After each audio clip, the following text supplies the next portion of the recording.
آپ کی فیملی کو خاص طور پہ پہلے میں اس بک لانچ کی مبارک دینا چاہتا ہوں، کیونکہ فیملی کی ہمیشہ بڑی کنٹریبیوشن ہوتی ہے جب کوئی کتاب لکھتا ہے یا کام کرتا ہے تو ان کی سپورٹ کی بڑی ضرورت ہوتی ہے۔ تو میں آپ کے دوستوں کو، آپ کے جو کولیگز تھے، تو اس سیرمنی کے اندر میں آپ کو بھی مبارک دیتا ہوں۔ اکرام، دیکھیں، مجھے آپ سے جتنی بھی میری بڑی پرانی، میرے خیال میں تقریباً اوور 30 سال ہماری واقفیت ہے، تو جو آپ نے شروع میں بات کی کہ جو چیز میں نہیں بھولتا کہ جب میں نے پولیٹکس شروع کی تو وہ ایسی تھا جب میں نے سوئمنگ شروع کی۔ میں 4 سال کا تھا، میرے کزنز پہلی دفعہ مجھے لے کے گئے، پہلی دفعہ میں نے سوئمنگ پول دیکھا۔ ایچ ایس این کالج کا سوئمنگ پول تھا، زمان پارک سے وہ سارے گرمیوں میں وہاں سوئمنگ کرتے تھے، تو میں نے وہ دیکھا کہ سارے سوئمنگ کر رہے ہیں، باہر انہوں نے مجھے کھڑا کر دیا، تو میں نے ساروں کو دیکھا کہ اوپر ہیں، تو میں نے سمجھا پانی بڑا گہرا نہیں ہوگا کیونکہ سارے اوپر ہیں اس کے، تو میں نے کپڑے مار کے چھلانگ مار دی اس کے، تو سیدھا نیچے چلا گیا۔ پھر میرے کزنز نے مجھے وہ سوئمنگ سکھائی اور پھر خود سیکھ لی میں نے۔ تو پالیٹکس بھی ایسی تھی، مجھے کوئی آئیڈیا نہیں تھا پاکستان کی پالیٹکس کیا، نہ میری کوئی فیملی پالیٹکس میں تھی، نہ میرے لوگ تھے جو پولیٹیکل تھے۔ میں انٹرنیشنل پالیٹکس سمجھتا تھا کیونکہ میں نے یونیورسٹی میں پڑھی ہوئی تھی پالیٹکس، لیکن پاکستان کی جو پالیٹکس کی جو پیکیولیرٹیز تھیں بڑی، یعنی ہماری ہر ملک کا ایک کلچر ہوتا ہے، تو مجھے کوئی آئیڈیا نہیں تھا اس کا، تو اسی طرح میں پالیٹکس میں آیا۔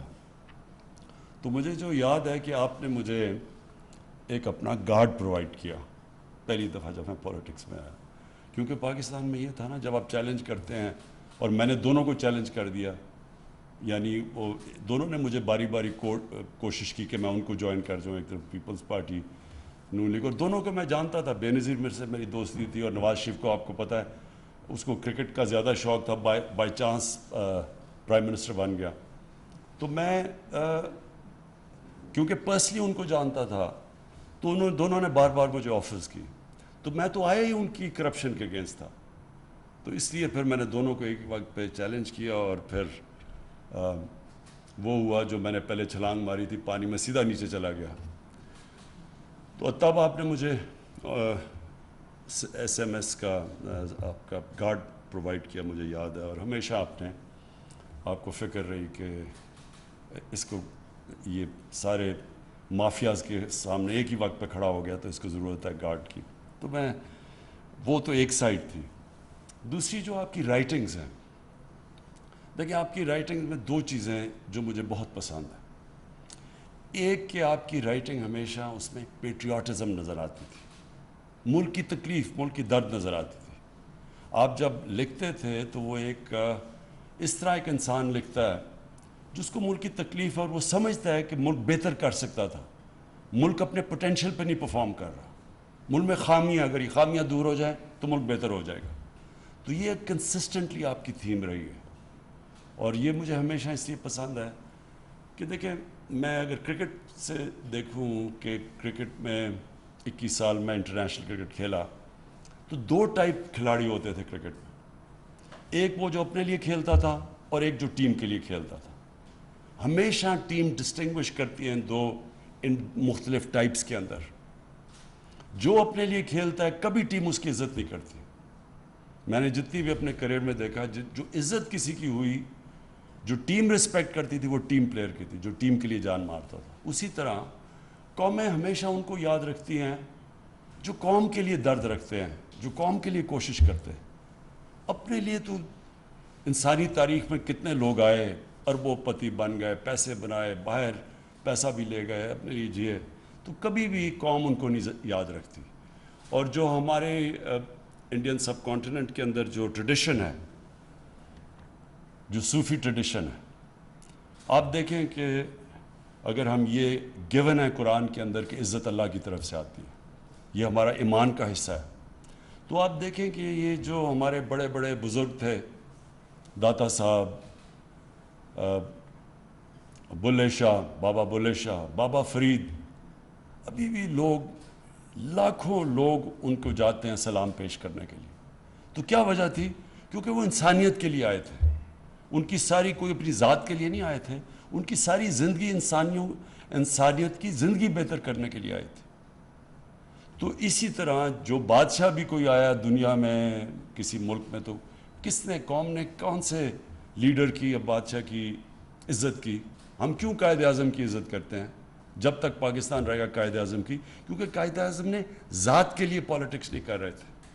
سب کو پتہ ہے کہ قائد اعظم مخلص تھے پاکستان کے لیے, وہ صرف پاکستان کے لیے کھڑے تھے. تو اس لیے آج بھی ہم اور ہمیشہ جب تک پاکستان رہے گا تو قائد اعظم کو رسپیکٹ سے ان کا نام لیا جائے گا. جس طرح نیلسن منڈیلا ساؤتھ افریقہ میں 27 سال جیل میں گزار کے سب کو معاف کر دیا کیونکہ اس کا اپنے سے ذات سے بڑا کاز تھا. تو اس لیے اکرام جو آپ کی رائٹنگ وہ میں اس لیے اپریشیٹ کرتا تھا, ہمیشہ کرتا ہوں, کیونکہ آپ ایک اپنی دیانتداری سے کہ کیسے ملک بہتر ہو سکتا ہے آپ لکھتے تھے. لوگ آپ سے ایگری کریں یا نہ کریں وہ مختلف چیز ہے, لیکن پیٹریوٹزم ایک بیچ میں ملک سے جو پیار تھا وہ سامنے آتا ہے. دوسری چیز کہ یہ بھی میرا کرکٹ سے ایک میں نے اپنے کرکٹ ایکسپیرئنس میں چیز دیکھی کہ 2 ٹائپ کھلاڑی ہوتے تھے. ایک کھلاڑی جب گراؤنڈ پہ قدم رکھتا تھا تو اس کی ساری ذہن میں سوچ یہ ہوتی تھی کہ میں اگر ہار گیا تو کیا ہوگا, کہ اگر میں میچ جیتا نہ تو کیا ہوگا, کتنی مجھے ذلت ملے گی, مجھے مذاق اڑے گا, میرا یہ ہوگا. تو ان کی ساری جو مائنڈ سیٹ ہوتا تھا وہ ہار کے خوف سے سارے فیصلے کرتا تھا. اور دوسرا جو کہ چیمپئن بنتا تھا کھلاڑی, وہ ہمیشہ یہ سوچتا تھا کہ میں اگر جیت گیا تو کیا ہوگا. یہ 2 ڈفرینٹ مائنڈ سیٹس ہیں. ایک ہے رومانٹک, ایک ہے جو آئیڈیلزم, رومانٹسزم. دنیا میں کسی نے بھی بڑے کام کیے ہیں تو وہ ہمیشہ آئیڈیلسٹک ہوتا ہے. وہ بڑی بڑی خواب دیکھتا ہے, وہ پکچر کرتا ہے جیت کیا ہوگی اور پھر وہ باقیوں سے بڑا سوچتا ہے. اور دوسرا ہوتا ہے پیسمسٹ, جو کہ ہمیشہ جس کو کہتے ہیں ریئلسٹ, ریشنلسٹ. وہ ہمیشہ اپنا سوچتا رہتا ہے کہ اے از ایکول ٹو بی, یعنی کہ میں اگر یہ ہو گیا تو کیا ہوگا, یعنی جو عقل کا غلام ہوتا ہے. میں مثال ہمیشہ دیتا ہوں ایڈمنڈ ہلری کی, کہ جب اس نے فیصلہ کیا ماؤنٹ ایوریسٹ پہ چڑھنے کا تو اس سے پہلے جتنے بھی لوگوں نے کوشش کی تھی یا وہ مر گئے تھے اور یا وہ فیل ہو گئے تھے. تو ریشنلزم تو کہتی تھی کہ یا آپ مر جاؤ گے یا فیل ہو جاؤ گے, کیونکہ وہ ڈیٹا تو یہی کہتا ہے. تو یہ ایک رومانٹسزم ہوتی ہے, ایک آئیڈیلزم ہوتی ہے کہ نہیں جدھر باقی فیل ہو گئے میں کامیاب ہوں گا. تو یہی مائنڈ سیٹ ہوتا ہے ایک انسان کا جو کہ بڑے کام کرتا ہے اور جو ایک پازیٹیو تھنکنگ ہوتی ہے, اور جو ایکچولی دنیا کے اندر جتنے بھی بڑے کام ہوئے وہ ہمیشہ یہ آئیڈیلسٹ نے کیے تھے, جو خواب دیکھنے والے لوگ تھے. تو آپ کی بھی اکرام, جو آپ کی کتاب کے اندر جو بیسک تھیم ہے کہ یہ ہمارے مسئلے ہیں, اگر ہم یہ ٹھیک کر دیں, تو ابھی آپ نے بات کی کہ ملک میں کتنا پوٹینشیل ہے, ہم کدھر جا سکتے ہیں. تو جس کی وجہ سے میں پالیٹکس میں آیا تھا, کیونکہ کبھی باقی تو کوئی پالیٹکس میں آیا, ان کو تو کوئی جانتا ہی نہیں تھا. اس سے پہلے کس کو کوئی جانتا تھا؟ میں تو سب سے بڑا اس وقت نام بن چکا تھا پاکستان میں, مجھے ضرورت نہیں تھی پالیٹکس کی, کہ کسی چیز کی کمی نہیں اللہ نے دی تھی, سب کچھ دے چکا تھا اللہ پالیٹکس پہ آنے سے پہلے. تو لیکن یہ سوچ تھی کہ ہمارا ملک, ہم جب دنیا کو دیکھتے تھے اور اپنے ملک کو دیکھتے تھے تو ہم فیل کرتے تھے کہ ہم نے اپنے سے ظلم کیا.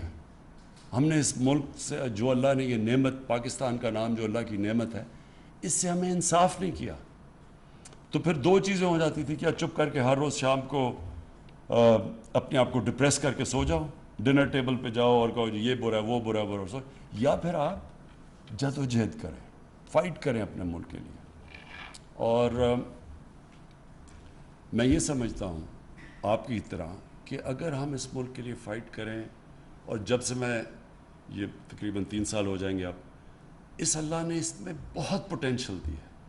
کسی فیلڈ میں بھی پاکستان ہم نے انڈر پرفارم کیا, ہر فیلڈ میں کیا.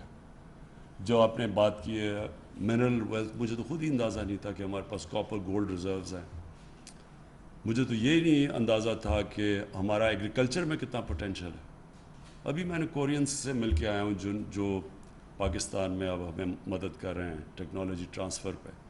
تو ایک ایک ایریا کے اندر پاکستان میں کتنا پوٹینشیل ہے. 12 موسم ہے پاکستان میں, تو ہر چیز اگ سکتی ہے یہاں. ہم نے کبھی وہ موہنجو دارو کے بعد کبھی سوچا ہی نہیں کہ اس ملک کے اندر اور بھی کوئی گندم کے علاوہ کچھ اگ سکتا ہے. کسی نے کبھی کام ہی نہیں کیا. گائے ہماری پتہ نہیں, جو آپ کہہ رہے ہیں کہ کتنی دنیا میں گائیں, ہماری ییلڈ سے 6 گنا زیادہ دودھ دیتی ہیں یہاں ارد گرد چائنا کی اور ادھر ادھر گائیں. تو آپ سوچیں ہم دگنا ہی اپنا دودھ کی پروڈکشن کر دیں تو ہم آج سوکھا دودھ امپورٹ کرتے ہیں. ساری ایسی سٹوریز ہیں کیونکہ جو لیڈرشپ تھی اس نے کبھی یہ سوچا ہی نہیں کہ اس ملک میں اس میں جب چھٹیاں آپ کی باہر ہیں, شاپنگ آپ کی باہر ہے, ہاسپٹل آپ کا باہر, آپ کو کیا پتا کہ ملک کے اندر کیا ہے. ٹورزم کا پوٹینشیل میں ساری دنیا میں دیکھا ہوا ہے, سوئٹزرلینڈ, ساری آسٹریا, ہر جگہ گیا ہوں. جو ٹورزم کا یہاں پوٹینشیل ہے, آپ یقین کریں دنیا میں شاید ہی کوئی ملک ہو جس اتنی ڈائیورسٹی ہو. کسی نے کبھی سوچا ہی نہیں ہے. ریلیجس ٹورزم وہ ایک علیحدہ پورا شعبہ ہے جس میں ہسٹوریکل ٹورزم علیحدہ ہے, پرانے شہر علیحدہ ہے, لیکن جو ماؤنٹین ٹورزم ہے وہ تو یونیک ہے دنیا میں. سوئٹزرلینڈ کی, یہ معید آپ کی انفارمیشن کے لیے, آدھا ہے سوئٹزرلینڈ پاکستان کے ناردرن ایریاز کا. ناردرن ایریاز ہمارے ڈبل ہیں سوئٹزرلینڈ کے, سائز میں بھی ہائٹ میں بھی. سوئٹزرلینڈ صرف ٹورزم سے تقریباً $80 ارب کماتا ہے ہر سال, $80 بلین. تو یہاں سوچیں کہ اتنا بڑا ملک ہے, ہماری پتہ نہیں کوئی ملینز میں بھی ٹورزم نہیں ہے. کیوں؟ کیونکہ کسی نے سوچا ہی نہیں. اگر میری چھٹیاں ہی لنڈن میں اور شاپنگ ہیرڈز میں ہوگی, مجھے کیا پتا کہ یہاں کیا ٹورزم ہے گرمیوں میں. سو میں جو آخری پوائنٹ آپ کا, جو آپ نے بڑا ویلڈ پوائنٹ کیا, جو آپ نے کہا کہ ابھی مجھے جو ڈرائیور نے یا کسی نے بات کی انصاف کی. دیکھیں اصل سٹرگل پاکستان کی کیا ہے, ہمارا جو پوٹینشیل پورا نہیں ہوا اس کی اصل وجہ کیا ہے. اس کی اصل وجہ ہی انصاف ہے, نا انصافی. دیکھیں یہ جو سٹرگل ہے پاکستان میں, یہ سب سے, میں اس کو جب صبح اٹھتا ہوں تو میں یہ نہیں سوچتا کہ میں کوئی کام کرنے جا رہا ہوں, میں یہ سمجھتا ہوں میں جہاد لڑ رہا ہوں. جہاد ہے کیا؟ جو ابن خلدون نے اپنے فلسفے میں لکھتا ہے, جو کہ ماڈرن ہسٹری کا جس کو باپ سمجھا جاتا ہے, اس نے کہا کہ جو میرا سارا تجزیہ ہے اپنے دین کا, اس میں صرف اللہ ہمارے سے ایک چیز چاہتا ہے کہ اس نے ہمیں زمین میں بھیجا کیوں ہے, انصاف قائم کرنے کے لیے. دیکھیں جو انصاف ہے نا, یہی ڈفرنس ہے ایک مہذب معاشرے میں اور ایک بنانا ریپبلک میں. صرف ڈفرنس انصاف ہے. اور انصاف کا مطلب وہ بڑا کلیئرلی 2 حدیث میں نبی صلی اللہ علیہ وسلم نے کلیئر کر دیا. بڑی قومیں تمہارے سے پہلے تباہ ہوئیں جدھر طاقتور کے لیے ایک قانون اور کمزور کے لیے دوسرا, یعنی جدھر ناانصافی. اور میری اگر بیٹی بھی جرم کرے گی تو اس کو سزا ملے گی. تو کوئی قانون سے اوپر نہیں ہے. ساری جنگ ہمارے 3 سال میں کیا چل رہی ہے کہ ایک پریولیج کلاس کہتی ہے کہ باقیوں کو آپ جیل میں ڈال دیں لیکن ہم جو مرضی کریں, ہم قانون کے نیچے نہیں ہیں, اور اگر آپ ہمیں ہاتھ لائیں گے ہم آپ کی گورنمنٹ گرا دیں گے. یہ بیسک ہے سارا. تو یہ ہے سٹرگل پاکستان کی. جب تک جو بھی معاشرہ یہ سٹرگل جیتتا ہے وہ اوپر چلا جاتا ہے.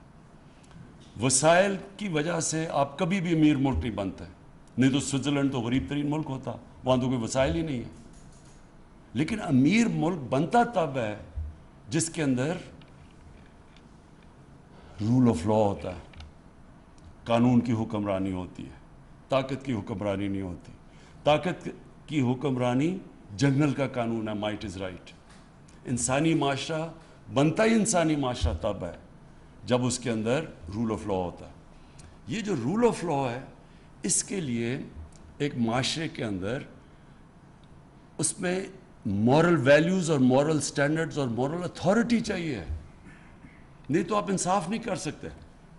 ساؤتھ افریقہ کے اندر انہوں نے ان کے ایکس پریزیڈنٹ زوما کو, انہوں نے کرپشن کے اوپر بڑی مشکلوں سے اس کے لیے کچھ اس کو بلانے کی کوشش کی تو لوگ سڑکوں پہ اس نے لوگ سڑکوں پہ نکالے, شور مچ گیا. اب وہ سارا بیک ٹریک کر رہے ہیں کہ کسی طرح ہم اسے بچا لیں, کیونکہ یہ قانون کے اوپر ہے. آپ کبھی بھی کسی اسکینڈینیوین ملک میں اس چیز کا نہیں سنیں گے. جب وہ آئس لینڈ یا جدھر بھی تھا, یا فن لینڈ یا آئس لینڈ, جب ان کے پرائم منسٹر کا نام آیا پیناما میں, سارے لوگ اس کے گھر کے پاس پہنچ کے اس کو ریزائن کرنا پڑا. یہ صرف اور صرف جن معاشروں کے اندر قانون نہیں ہوتا, انصاف نہیں ہوتا, ادھر یہ لوگ ایک پریویلیج کلاس آ جاتی ہے. اور یہ جو آپ نے اگلی بات کی, یہ جب ایک پریویلیج کلاس آ جاتی ہے, آپ اس کو ہاتھ نہیں لگا سکتے, تو وہ ملک کو تباہ کر دیتی ہے. کبھی بھی پٹواری, غریب, تھانے دار یہ چوری کریں گے, یہ ملک کو تباہ نہیں کرتے, کیونکہ یہ ان کے سوئس بینک اکاؤنٹس نہیں ہوتے, یا ان کے میفر میں بڑے فلیٹس نہیں ہوتے. تباہ جو ملک میں کرتا ہے, جو آپ کی رولنگ ایلیٹ جب چوری شروع کرتی ہے, وہ پھر ملک تباہ ہو جاتا ہے. اور اس کی فیکٹ آئی پینل جو یونائٹڈ نیشنز کے سیکرٹری جنرل نے جو اپنے نیچے پینل بنائی ہے, اور اس میں بتایا کہ یہ امیر غریب ملکوں میں فاصلے بڑھتے جا رہے ہیں, تو انہوں نے ایکچولی سال کی پوری رپورٹ کیا انہوں نے کہا کہ غریب ملکوں سے ہر سال 1000 ارب ڈالر چوری ہو کے امیر ملکوں میں چلا جاتا ہے, منی لانڈرنگ ہو کے, اور آف شور اکاؤنٹس میں چلا جاتا ہے. تو یہ کوئی غریب لوگ تو نہیں کر رہے ہوتے, یہ ساری رولنگ ایلیٹ ملک سے پیسہ چوری کر کے باہر لے کے جاتی. کیوں کرنا پڑتا ہے؟ اگر میں اربوں روپیہ چوری کروں گا کسی ڈیل میں, تو میں بستر کے نیچے نہیں پیسہ چھپا سکتا, لہٰذا مجھے باہر بھیجنا پڑتا ہے. اور تو میں دگنا نقصان کرتا ہوں. پہلے میں چوری میں نقصان کرتا ہوں, پھر جب اس کو ڈالر میں کنورٹ کر کے باہر بھیجتا ہوں, اس سے بھی بڑا نقصان کرتا ہوں, کیونکہ ملک میں افیکٹ ہوتا ہے آپ کی کرنسی. یہ منی لانڈرنگ سے آپ کا ڈائریکٹ امپیکٹ پڑتا ہے کرنسی پہ, اور کرنسی پہ امپیکٹ پڑتا ہے جب آپ کی وہ کرنسی گرتی ہے, ساری چیزیں مہنگی ہو جاتی ہیں, غربت پھیل جاتی ہے. یہ سارے غریب ملکوں کا یہ کہانی ہے.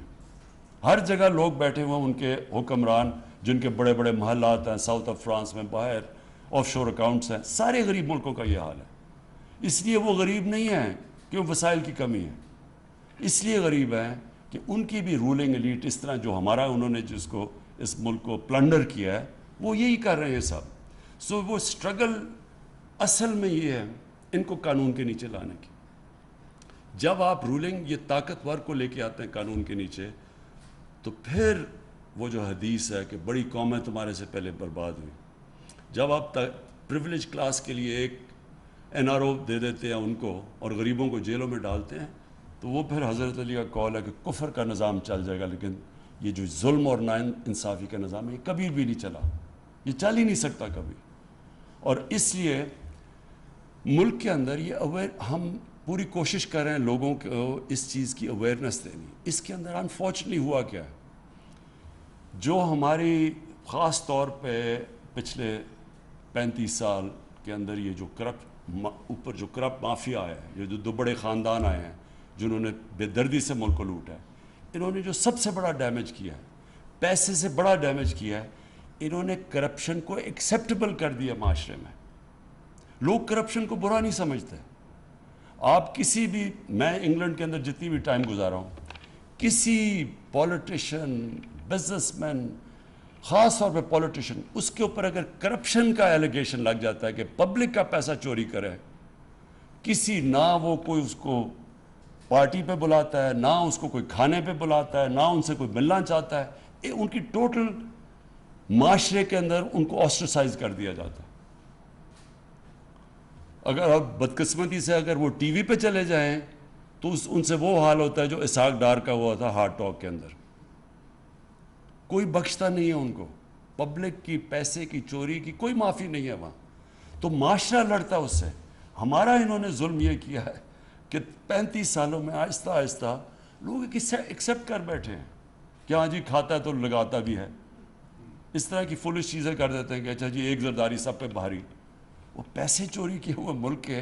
تو ایکسیپٹ کر, جب یہ ایکچولی سب سے بڑی کینسر ہے کہ جب معاشرے کے اندر آپ جرم کو ایکسیپٹ کر جائیں, آپ اس کو برا نہ سمجھیں. مولانا رومی کی سیئنگ ہے کہ ان سے پوچھا قوم کیسے مرتی ہے, مولانا رومی نے کہا جب وہ اچھے اور برے کی تمیز ختم کرتی ہے قوم مر جاتی ہے. تو مورل کولیپس پہلے آتا ہے, پھر فائنینشیل اور اکنامک کولیپس آتا ہے. تو اکرام میں پھر سے آپ کو مبارک دیتا ہوں، اور میں بالکل یاد ہے مجھے کہ جب ہم شروع کی تھی اور کوئی سمجھ نہیں تھی پالیٹکس کی، تب آپ نے مجھے ایس ایم ایس کا گارڈ دیا، جو اس نے پوری ہماری مدد کی، جو ساتھ کھڑا رہتا تھا، اور ہمیشہ آپ نے فکر کی کہ اس پولیٹیکل جنگل کے اندر ایک نیا آدمی آیا ہے تو اس کو ضرورت ہے، تو آپ نے تب سے مدد کی، تو وہ میں کبھی بھی نہیں بھولوں گا۔ بہت بہت شکریہ اور بہت مبارک۔